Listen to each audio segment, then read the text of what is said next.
The barbaric genocide of Israel continues in Gaza when it comes to the Palestinian civilians. We had over 81 people being killed today in Gaza in the past 24 hours, alongside 198 people being wounded. The Palestinians are also reporting that hundreds of people who are wounded have been dying because of Israel's destruction of the Rafah crossing and Israel preventing them from receiving authorization to leave the Gaza Strip to get treatment.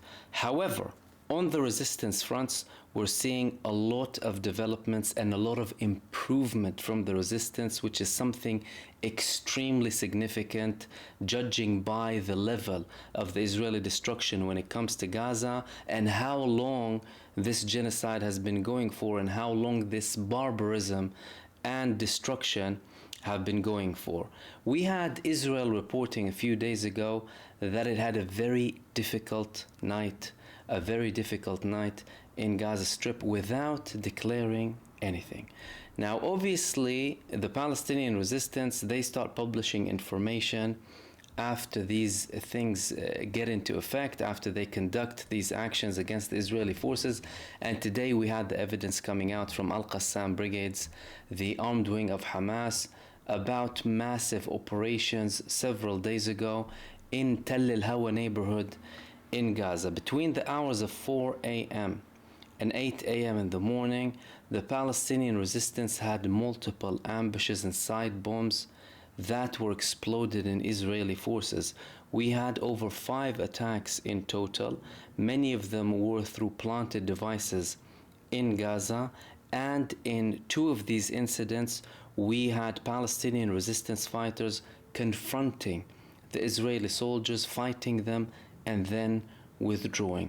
And we understand a few things from this development. Number one, the Palestinian resistance is able to continue to use undetonated Israeli bombs in Gaza and recycle them, use them against the Israeli forces. They're probably looking to be eco-friendly. And they have freedom of movement over the ground in Gaza, and they also can hide their actions, although the Israeli presence in Gaza is very intense, and they monitor Gaza, and they planted devices in Gaza that monitor the movements, sensors, high technology, surveillance from over the ground and on the ground in Gaza. They are also getting live intel when it comes to the Israeli forces, including at night.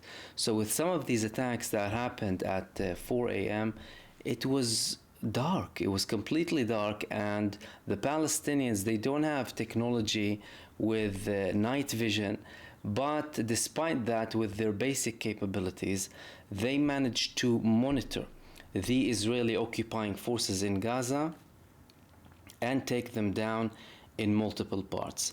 Another thing here that signals a lot of strength from the Palestinian resistance and a lot of amateur behavior when it comes to the Israeli army is the fact that these attacks were conducted in the same place multiple times. In Tell el-Hawa neighborhood, where the Palestinian resistance targeted Israeli forces and Israeli vehicles, the forces came back to the same location several hours later on, and they had other devices exploding in them. Clearly, you're talking about an amateur army that doesn't know what they're actually doing on the ground. We've been told that obviously they eliminated the majority of the Hamas brigades, that they're almost done. We were sold the lie, or people were sold the lie, that Rafah was the last place, and then they went back to central Gaza and northern Gaza.